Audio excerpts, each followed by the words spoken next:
Fala, criatura do Mundo Geografia, eu sou o professor Giba e estou aqui para mais uma videoaula do Mundo Geografia, nosso canal Mundo Edu. Eu espero que você esteja curtindo bastante os nossos vídeos, eu espero que você esteja aprendendo bastante. Eu preciso saber se você está aprendendo bastante, então entre em contato com a nossa equipe através do contato, através da fanpage no Facebook ou através de qualquer outra forma, desde que a gente saiba se você está ou não aprendendo geografia, se está aprendendo história, se está aprendendo a ser bonitão como o professor Bussunda, ou seja, a gente está aqui para que você aprenda se divertindo. Então, vem comigo! Hey, hey, hey! 1, 2, 3, más!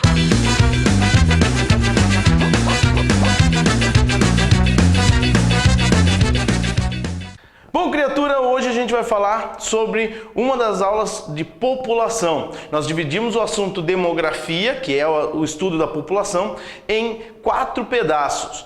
Uma, a gente já falou, está aqui nos nossos vídeos relacionados, por aqui, aqui, isso, encontra aí nos nossos vídeos relacionados a aula de conceitos e taxas demográficas. Uma outra aula, as teorias demográficas. Hoje nós vamos falar de estrutura da população e também temos a aula sobre as migrações, o movimento das populações. Bom, mas se a aula é sobre estrutura da população, o que eu preciso entender nessa videoaula? Eu vou falar basicamente sobre 3 tópicos. A estrutura etária da população, que é para a gente entender um pouquinho da composição da nossa população pela idade, também vamos entender pelo sexo.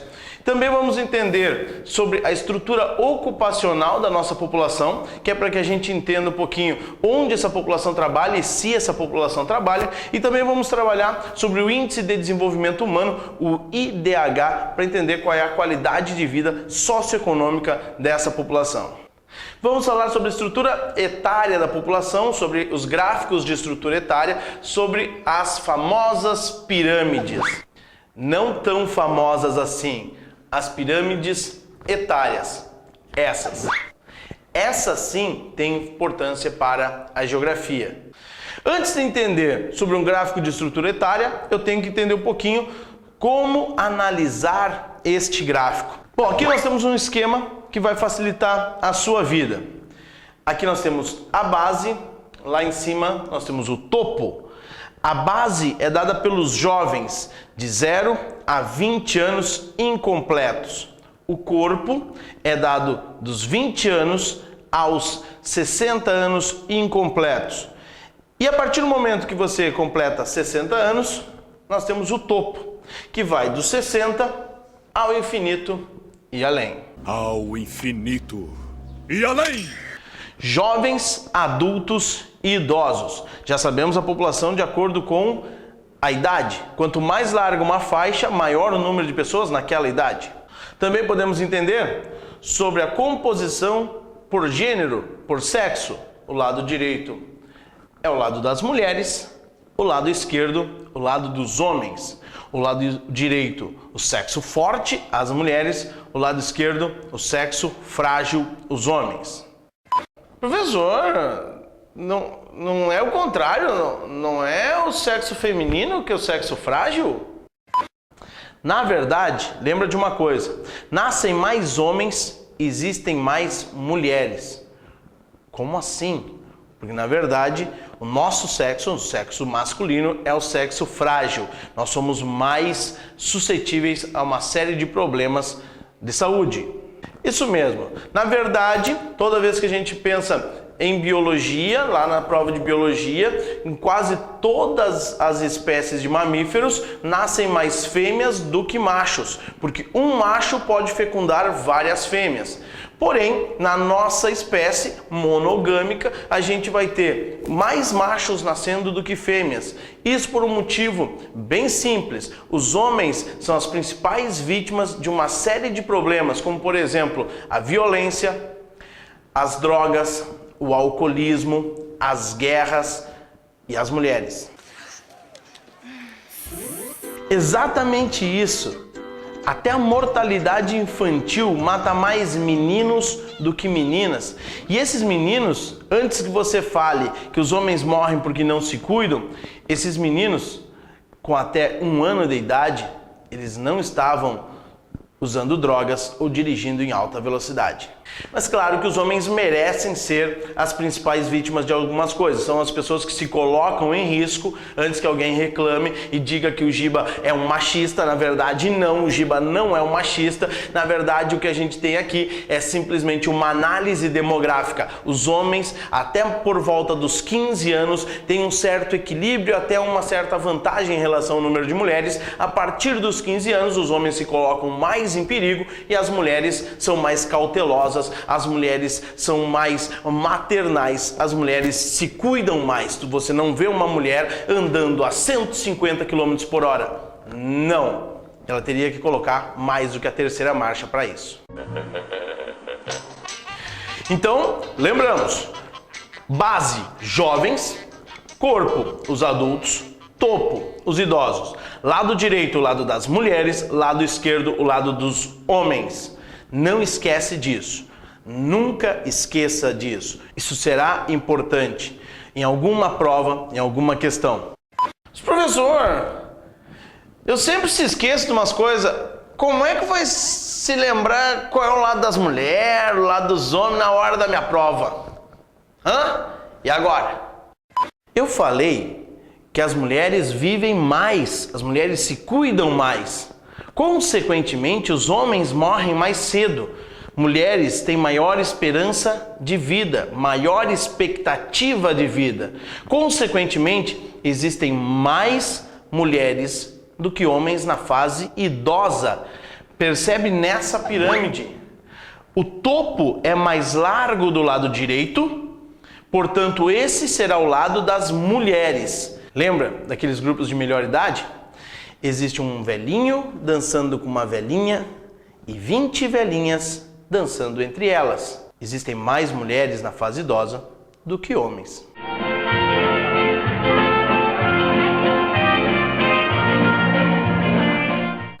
Então, criatura, vamos pensar o seguinte.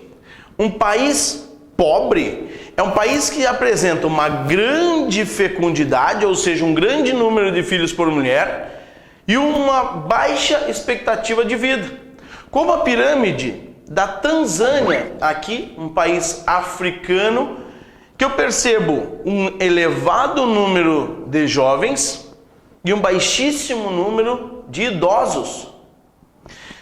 Eu percebo que nesse país a fecundidade é muito elevada. Nós já falamos sobre a fecundidade no nosso vídeo Conceitos e Taxas, então se você não sabe, vamos dar uma analisada nesse vídeo também. Mas a gente sabe que a fecundidade é o número de filhos por mulher. A gente percebe que as mulheres adultas estão aqui no meio, enquanto que esses são os filhos. Muitos filhos por mulher. Vejam que nem todo mundo que nasce chega à terceira idade. Vejam que esse é um país com uma qualidade de vida horrível. E não é apenas a Tanzânia. Todos os países periféricos têm mais ou menos esse padrão. Esse gráfico representa para a gente a qualidade de vida de uma população. A Tanzânia hoje e a Tanzânia em 2050. Percebam, em 2050 a Tanzânia já está alterando esse padrão, já está movendo essa estrutura, já está entrando numa transição demográfica. Se essa é a característica dos países subdesenvolvidos, qual é a característica dos países mais ricos, os desenvolvidos? Essa aqui do meu lado. Essa é a pirâmide etária atual da França. Vejam, existem menos filhos por mulher e um maior número de idosos.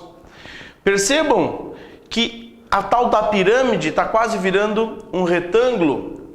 Ela já está mais equilibrada. E percebam que cada vez existem menos jovens em relação ao número de adultos.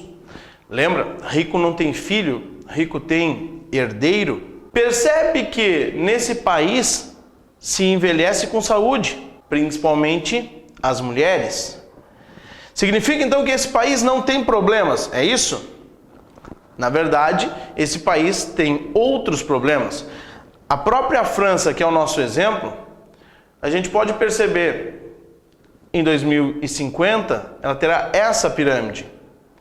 E essa nova pirâmide apresenta cada vez mais idosos e cada vez menos jovens. A pirâmide está virando praticamente um funil. E ao afunilar a base, aumentando o número de adultos e idosos, nós teremos um problema muito significativo no futuro, que será no setor de previdência social. Sim, que é o setor que cuida dos idosos, que é o setor que cuida das aposentadorias.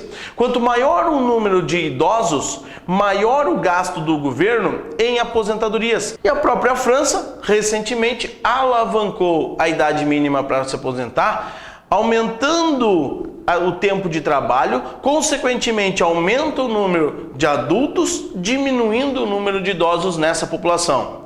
Mas aí você deve pensar, pô, sacanagem, o pessoal não vai conseguir se aposentar cedo. Mas é fácil manter um número de idosos semelhante ao da Tanzânia.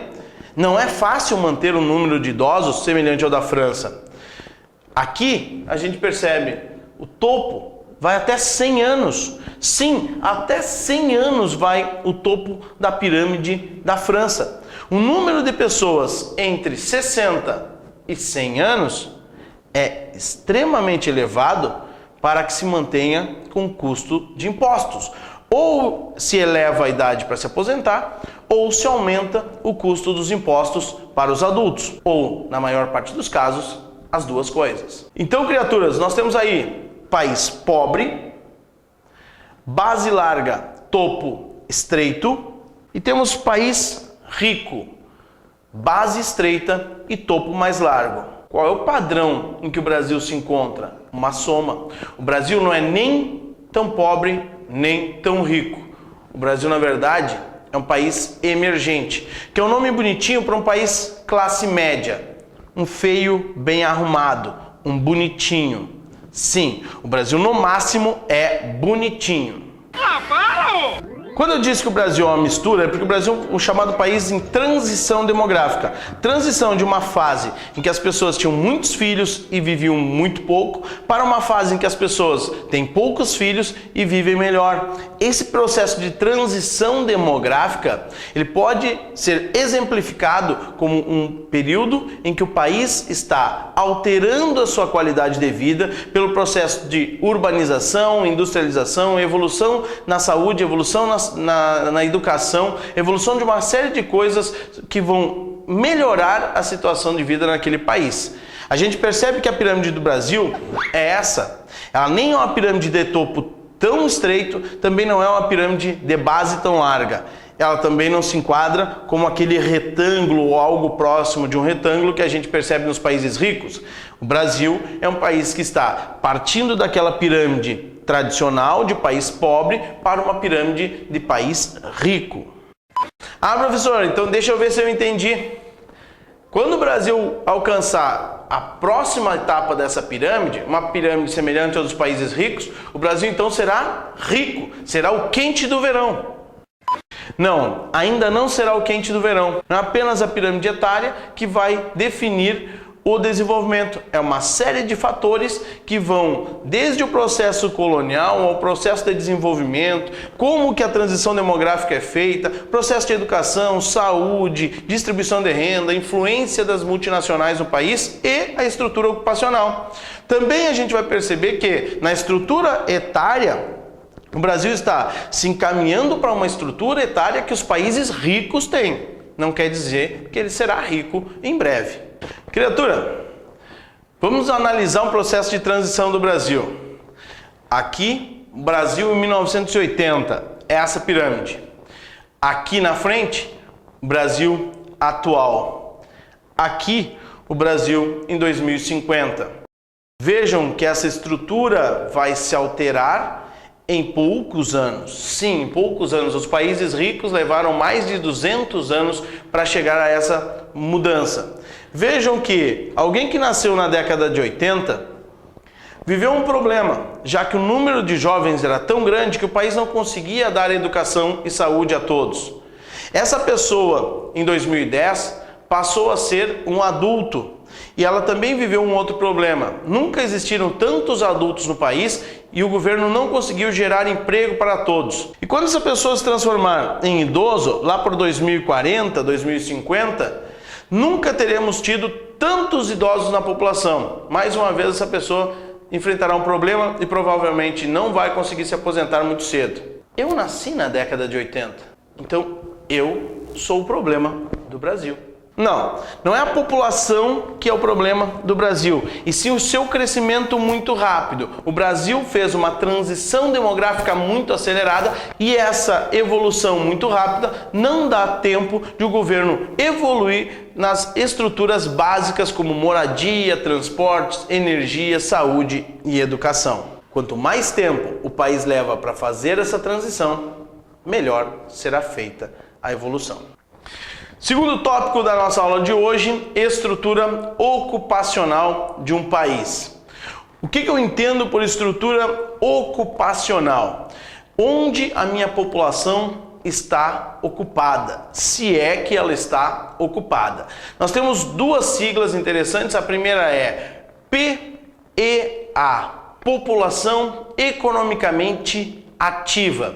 Eu entendo por população economicamente ativa todas as pessoas que estão trabalhando formalmente ou estão em busca de emprego, aquelas que estão temporariamente desempregadas. E PEI, população economicamente inativa. Entendo por essa sigla todas as pessoas que não trabalham, como os aposentados, as crianças, os estudantes. Mas também entendo que nesse grupo estão aquelas pessoas que não contribuem com o sistema tributário formal. O que significa isso? Elas não pagam impostos, os chamados subempregados, as pessoas que vivem na informalidade. E essas pessoas acabam recebendo serviços básicos como saúde, educação, os transportes, a energia, a segurança, mas não contribuem com isso, alavancando, obviamente, a carga tributária cobrada dos formais. Cuidado, senhores, porque muitas vezes nós teremos um país como o Brasil com uma população ativa comparado com a população inativa. E nós não podemos dizer que isso é normal, porque nós não temos um número de idosos para que isso faça sentido. Então nós temos um grande problema que são os subempregados, as pessoas que têm uma atividade de renda, mas que não contribuem com o sistema tributário. São aquelas pessoas como os camelôs, as pessoas que fazem frete, as pessoas que limpam um pátio, as pessoas que fazem um bico. Chapéu, sapatos ou roupa usada, quem tem? Na verdade, quando é pobre é bico, quando é rico é freelancer, né? Mas aquelas pessoas que trabalham com consultorias, aquelas pessoas que trabalham com alguns projetos, aquelas pessoas que trabalham vendendo Avon, aquelas pessoas que trabalham, mas não têm emprego. O emprego seria o vínculo empregatício, o vínculo com uma empresa. Ruim é ter que trabalhar. Então eu tenho que entender onde a minha população está ocupada de acordo com os setores econômicos. Setores econômicos? Isso, setores econômicos. Nós vamos dividir a economia em 3 setores básicos. Alguns livros trazem 4, então vamos entender todas essas divisões. Por exemplo, setor primário. O setor primário é aquele que vai representar a produção e a extração de matérias-primas. É o setor da população rural. É um setor que vai representar a agropecuária, a agricultura e a pecuária, e o extrativismo. Extrativismo mineral, extrativismo vegetal. Essa é a população rural de um país. Pelo setor secundário, eu vou entender que são as pessoas que trabalham na transformação das matérias-primas.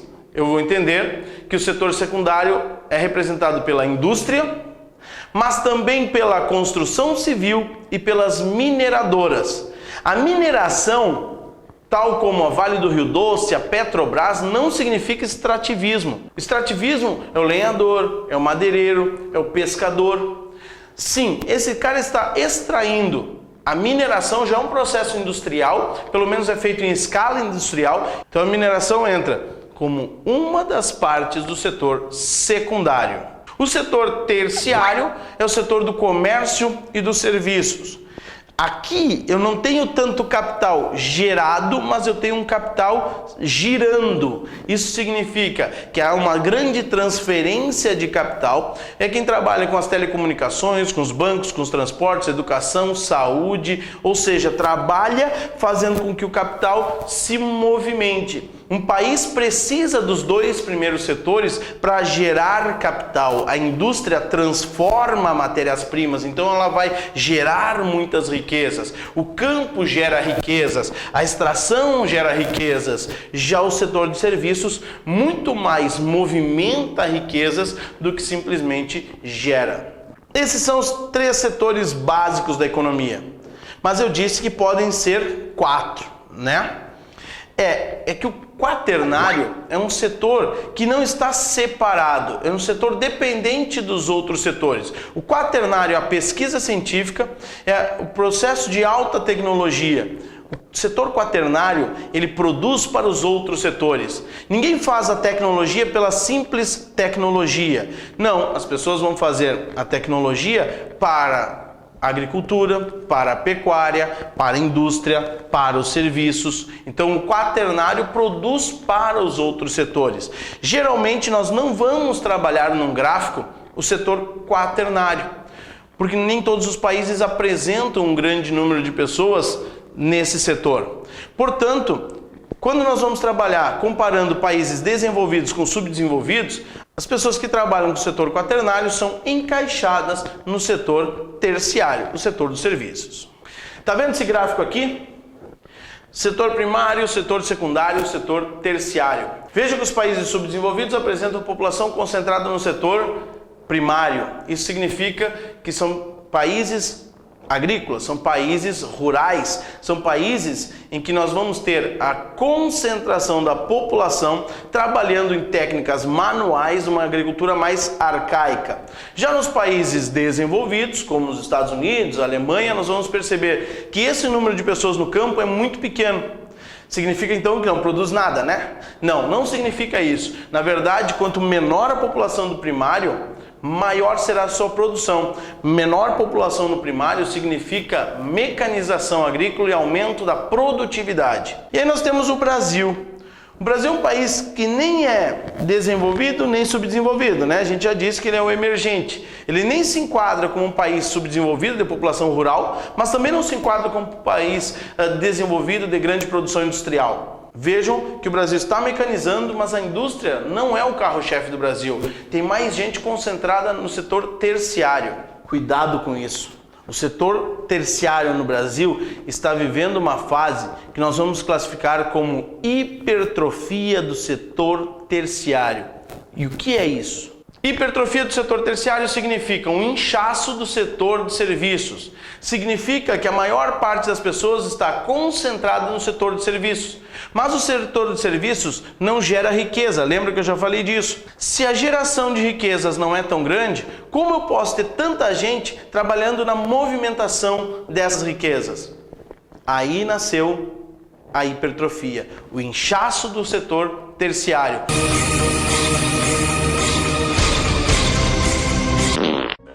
Muitas vezes nós teremos mais gente querendo vender do que gente querendo comprar. Muitas vezes as únicas saídas são trabalhar no comércio ou ir para a informalidade. Portanto, a pessoa acaba saindo do campo, expulsa junto com a sua família pelas máquinas, expulsa pelos tratores, as colheitadeiras, que são muito mais produtivos, vai para a cidade, a indústria não consegue absorver todo mundo, a geração de capital acaba comprometida, as pessoas são jogadas para o terciário, o setor terciário já não tem capital girando a ponto de empregar todo mundo, muita gente chegou muito rapidamente nesse setor do comércio, as pessoas já não sabem mais o que fazer, buscam atividades mesmo que de maneira informal. Portanto, o setor terciário, quando vive a hipertrofia, apresenta também um aumento da informalidade, um aumento do subemprego nesse país. E se nós vamos falar de informalidade, vamos falar de subemprego, também devemos falar sobre desemprego. Cuidado com o desemprego, senhores. Na verdade, a gente tem que entender que desemprego existem de basicamente duas formas. A primeira forma é o desemprego conjuntural e a segunda, o desemprego estrutural. O desemprego conjuntural é aquele em que as pessoas estão temporariamente sem emprego. Típico de países ricos em crise econômica. Isso mesmo, países ricos em crise econômica. Na verdade, retrai o crédito, as empresas aumentam muito o custo e para que elas consigam sobreviver, elas precisam cortar custos, cortando postos de emprego. Ou seja, por um momento aumenta o desemprego. Esse é o desemprego conjuntural, uma conjuntura. Cuidado, porque alguns países podem aparecer na tua prova. Por exemplo, Espanha, Grécia, Itália estão vivendo um aumento do desemprego por conta da crise econômica na União Europeia. Já o desemprego estrutural, não, esse não é um momento, não é uma fase, está na estrutura da população. Na verdade, o país é pobre, esse é um desemprego fixo, um desemprego permanente, e os países subdesenvolvidos apresentam uma incapacidade na geração de empregos. Os equipamentos técnicos responsáveis pela geração de empregos, como as empresas e o próprio Estado, não conseguem gerar emprego para todo mundo. A maior parte da população, ou uma grande parte da população, vive sem emprego. É típico de países africanos. Cuidado aqui com o Haiti, que apresenta o maior índice de desemprego das Américas, com aproximadamente 2/3 da sua população. Por último, nessa nossa videoaula nós teremos o IDH, o Índice de Desenvolvimento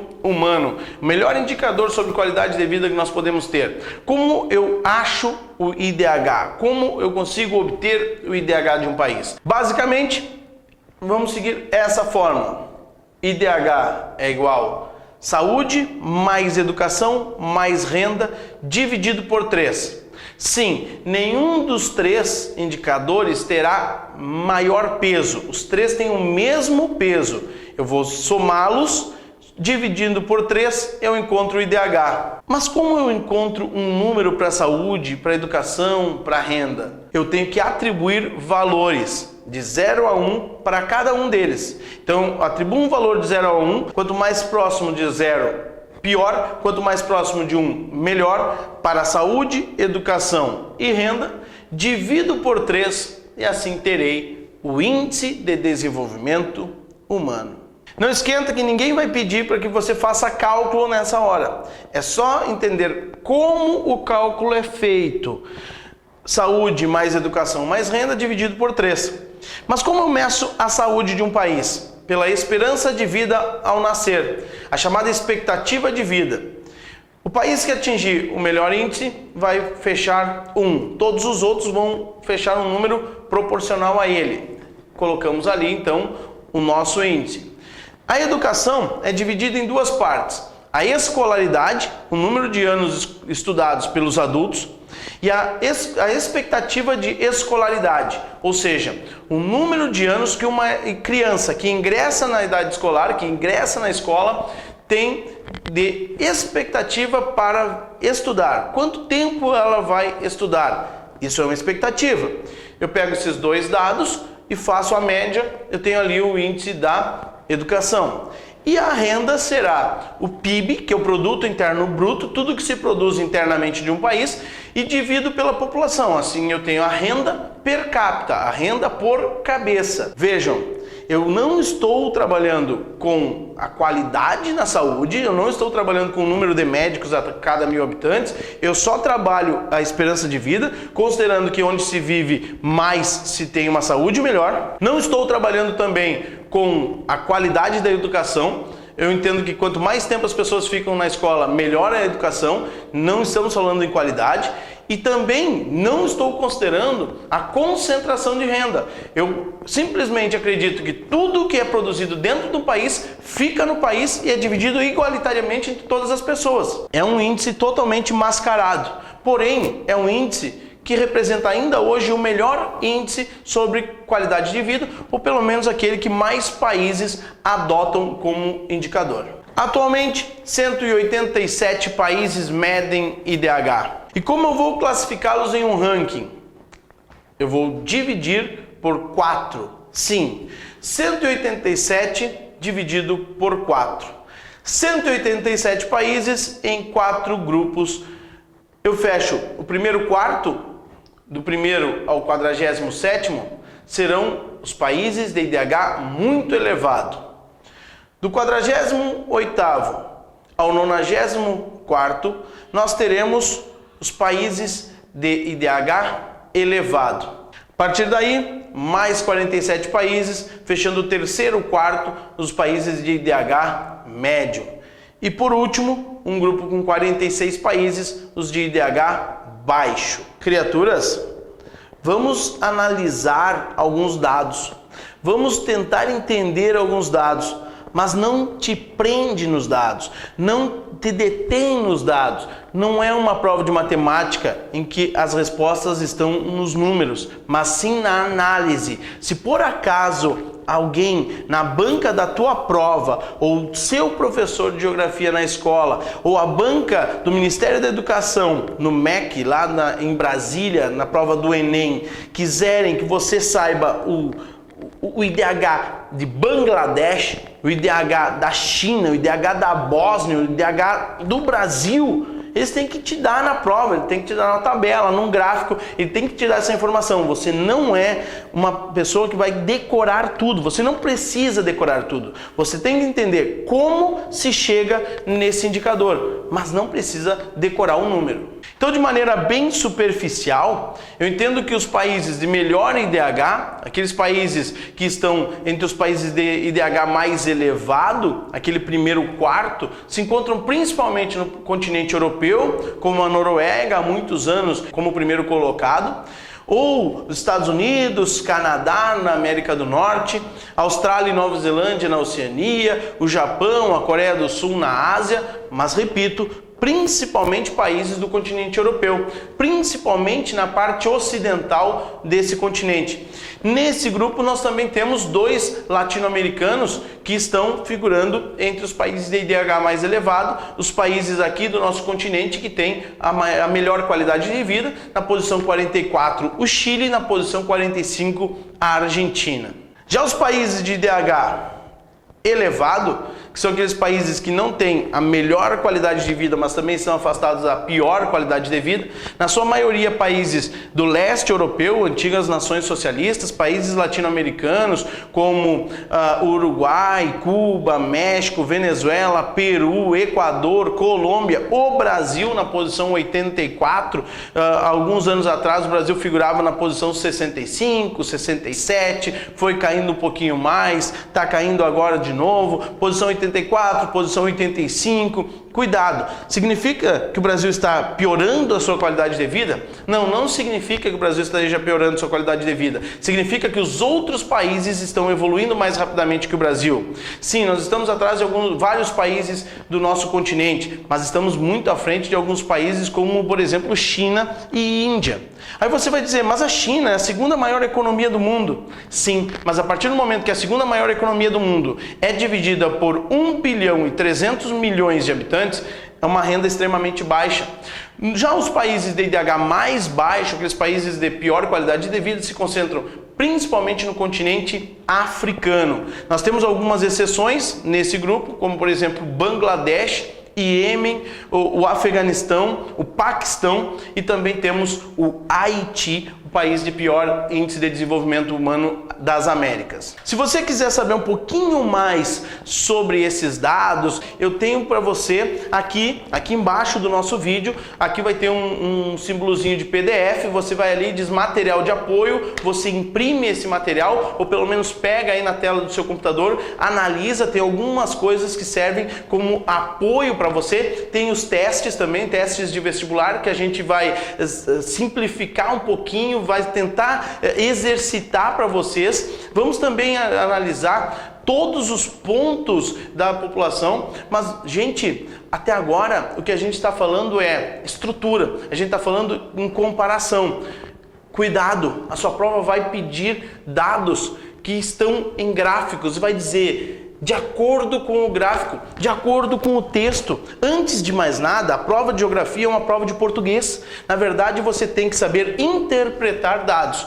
cuidado com a interpretação. Por enquanto, era isso, a nossa videoaula fica por aqui. Pega o material de apoio, analisa os outros vídeos também, não só de geografia, de história, todos os vídeos do primeiro, segundo, terceiro ano. Se você não estiver no primeiro ano, vai lá, talvez um desses vídeos sirva para você também, certo? Eu fico por aqui, fica um grande abraço, até o próximo vídeo, tchau! Hey!